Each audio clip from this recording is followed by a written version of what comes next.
Selamat bertemu teman-teman sekalian di channel Belajar di Rumah. Baik, pada video kali ini kita akan belajar tentang cara membubut tirus. Ya, apa itu benda tirus? Benda tirus adalah seperti yang pada contoh ini, adalah pada bagian ini. Nah, jadi benda ini, bagian yang tirus adalah pada bagian yang ditunjukkan dengan anak panah. Apa itu benda tirus? Benda tirus adalah benda dengan diameter yang satu dengan diameter ujung lainnya dari suatu poros memiliki ukuran yang berbeda secara berurutan dan peraturan. Perhatikan pada bagian ini, diameter sebelah kiri berbeda dengan diameter sebelah kanan, dan ini berbeda secara berurutan, maksudnya adalah ini teratur. Nah, sehingga inilah yang dimaksud bagian tirusnya, atau disebut juga taper atau konis, istilah yang sama. Kemudian bagaimana cara membubutnya? Ada 3 cara atau ada 3 metode yang bisa digunakan dalam mengerjakan atau membuat benda tirus pada mesin bubut. Yang pertama yaitu dengan pergeseran kepala lepas atau biasa kita kenal dengan tailstock pada arah melintang dengan jarak tertentu sesuai dengan besarnya tirus yang mau dibuat. Oke, kita lanjut dulu. Yang kedua adalah dengan cara memutar eretan atas sebesar derajat tertentu sesuai dengan besarnya tirus yang mau kita kerjakan. Kemudian cara yang ketiga dengan alat bantu yang bernama taper attachment. Nah, teman-teman sekalian, dari ketiga cara ini mana yang paling baik? Nah, jadi semua cara tersebut masing-masing mempunyai kelebihan dan kekurangannya. Jadi tidak ada yang dikatakan paling baik karena penggunaannya menyesuaikan kebutuhan dan kondisi benda kerja. Nanti kita lihat keuntungan dan kelebihan dari masing-masing cara atau metode tersebut, sehingga kita bisa memilih mana metode yang cocok dengan benda kerja yang akan kita kerjakan. Lanjut, yang pertama adalah dengan cara menggeser kepala lepas. Perhatikan pada gambar, kepala lepas, ini adalah kepala lepas, kemudian ini adalah kepala tetap, dan ini adalah benda kerja yang ilustrasi benda kerja yang akan dikerjakan. Ini adalah pahat sesuai settingan.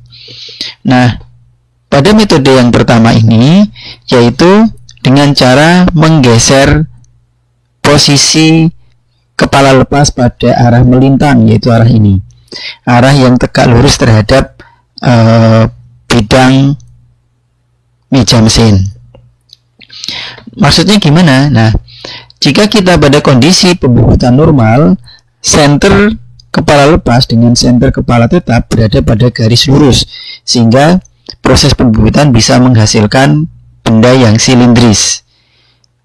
Tetapi ketika kemudian posisi senter kepala tetap dan senter kepala lepas kita geser, sehingga geser dengan jarak tertentu, dan ini juga pergeserannya tidak banyak karena hanya sepanjang pergeseran kepala lepas ini. Ketika kedua senter antara kepala tetap dan kepala lepas ini tidak sejajar, tidak segaris, maka posisi benda kerja akan miring, sehingga nanti kalau disayat oleh pahat, maka akan terjadi perbedaan ketebalan bagian kanan dan bagian kiri ketika pahat itu berjalan. Jadi ketebalan sayatan akan berbeda. Nah, dengan perbedaan ini, maka hasil akhir benda kerja akan menghasilkan benda yang berbentuk tirus, seperti ilustrasi gambar ini. Apa keuntungan menggunakan metode ini? Yaitu yang pertama, panjang benda kerja yang dibuat atau yang dikerjakan, panjang tirusnya bisa sepanjang benda kerja, bisa sepanjang meja mesin. Biasanya kalau ukuran mesin bubut standar itu sekitar 1 meter. Jadi ini cukup panjang yang bisa dikerjakan untuk membuat tirus benda kerjanya. Keuntungan yang kedua, pembubutan atau proses pembubutan dapat dilakukan secara otomatis, yaitu eretan bisa dijalankan dengan mode otomatis, sehingga permukaan yang diperoleh relatif lebih halus. Namun demikian, metode ini ada kekurangannya. Apa? Yang pertama, perhatikan gambar ini. Tumbuhan karena posisi benda kerja miring, maka dia menumbuhnya tidak bisa pas gitu. Agak ada posisi geser. Pada bagian kepala tetap juga demikian, sehingga ini akan sedikit membahayakan bagi keselamatan kerja. Yang kedua, sudut tirus yang dibuat relatif kecil, biasanya hanya mampu membuat antara 2-3% dari panjang benda kerja, karena sudut yang terbuat adalah ini, pergeseran senter kepala tetap dan senter kepala lepas, dan pergeserannya kan hanya sepanjang jarak melintang kepala lepas ini, sehingga ini tidak terlalu besar. Nah, itu adalah keuntungan dan kekurangannya. Sekarang bagaimana secara teknis pengerjaannya? Teman-teman bisa melihat video yang kami attach berikut ini. The tailstock is clamped over the lathe bed opposite to the headstock. In normal position, the dead center lies in the axis of rotation. However, the tailstock can be set off the axis by using a set-over screw. Thus, when the workpiece is fixed using the live center and the dead center, its axis of rotation changes to this line, which is at an angle with the feed. So, when the feed is given to the tool, it cuts at an angle to the axis of the workpiece, producing a taper. This angle, called semi-taper angle or just taper angle, determines the amount by which the tailstock should be set off from the original axis. The set-off or set-over amount by the length of the job is tan of the taper angle. We can also calculate the set-over length of the tailstock by this formula if the two diameters are known. Metode yang kedua atau cara yang kedua adalah dengan cara memutar posisi eretan atas. Bisa perhatikan teman-teman sekalian. Jadi eretan atas ketika kita membubut adalah posisinya kurang lebih seperti ini. Biasanya kita ketika membubut normal atau membubut lurus adalah menggerakkan eretan bawah untuk pergeseran arah sejajar dengan sumbu mesin, sehingga dengan menggeser eretan bawah maka akan mendapatkan diameter yang sama. Tetapi kemudian ketika sudut eretan atas kita posisikan seperti ini, kemudian setelah kita setting, kita paskan benda kerja di sini, dan kita menggerakkan penyayatan tidak menggunakan eretan bawah, tapi kemudian dengan cara memutar eretan atas, sehingga pergerakan pahat akan mengikuti center atau sumbu dari pergerakan eretan atas. Dan ketika pahat bergerak seperti ini, bisa dibayangkan menyayat dari sini sampai sini, sehingga besar sudut atau besar tirus dari benda kerja ini adalah sesuai dengan yang kita setting pada pada eretan atas. Nah, ini juga demikian. Nah, nanti cara mengepaskannya bisa menggunakan perputaran pada kepala lepasnya ini, atau bisa juga menggunakan dial gauge. Kalau untuk derajat yang besar dan dengan ketelitian yang tidak terlalu ketat, maka bisa menggunakan ini. Tapi jika memerlukan ketelitian cukup tinggi, maka gunakan dial gauge untuk mengukurnya. Nah, apa keuntungan menggunakan metode ini? Yaitu yang pertama, pengaturannya relatif mudah. Kenapa? Hanya memutar eretan atas ini sesuai dengan sudut yang sudah dihitung. Bagaimana perhitungannya? Bisa dilihat di materinya, ada di artikelnya ya, nanti dilihat. Kemudian yang kedua, sudut tirus yang dikerjakan bisa relatif besar. Bandingkan dengan yang cara pertama tadi, yang menggeser kepala lepas, maka pada memutar ke eretan atas ini, sudut yang dibuat bisa cukup besar. Jadi benda tirusnya cukup besar. Maksudnya bentuk tirusnya bisa lebih tajam. Dan ini bisa digunakan untuk membubut tirus luar maupun tirus dalam. Ya, tinggal nanti kalau tirus dalam, posisi pahatnya tentu disesuaikan dengan menggunakan pahat dalam. Namun demikian, cara ini juga memiliki kekurangan, yaitu satu, pergerakan eretan hanya bisa secara manual. Seperti teman-teman ketahui bahwa eretan atas pada mesin bubut tidak bisa dijalankan secara otomatis dan hanya bisa dijalankan secara manual dengan tangan kita. Sehingga ini nanti tingkat kehalusan permukaan sangat tergantung dengan bagaimana kontinuitas kita dalam memutar eretan. Kalau ada berhenti-berhentinya, ya maka nanti permukaannya akan ada bekas berhentinya pahat. Sehingga ini nanti tergantung kemampuan kita untuk bagaimana memutar eretan atas itu tanpa berhenti sepanjang proses penyayatan.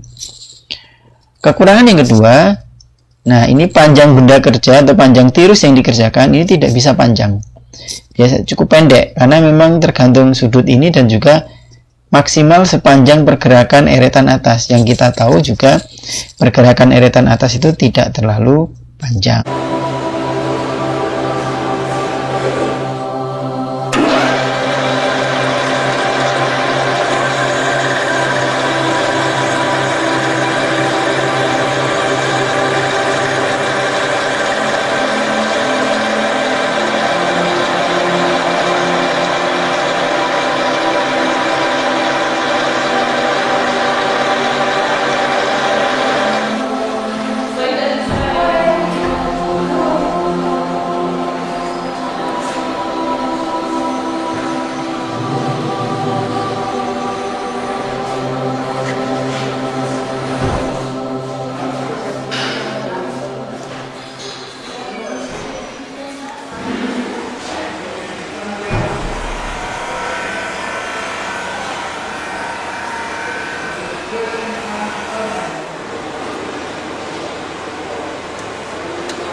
Cara yang ketiga adalah dengan menggunakan alat bantu yang bernama taper attachment.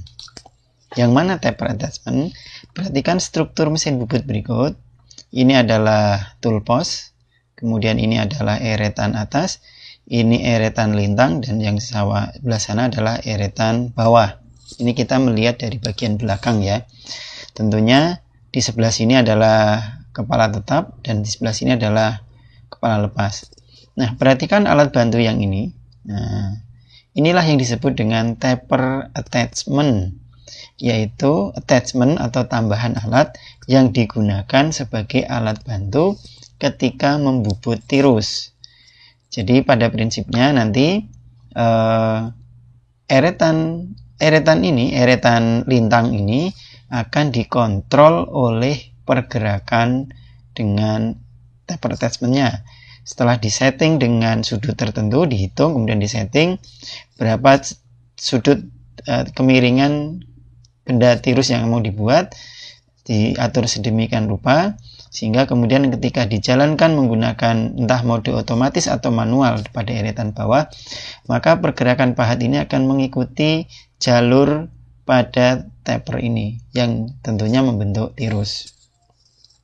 Dan ini pengaturannya cukup mudah karena hanya tinggal mengatur besarnya sudut. Jadi cara ini atau metode ini memiliki beberapa keuntungan, yaitu dari sisi pengaturan karena cukup praktis, tinggal atur sudutnya, mainkan, bubut, selesai.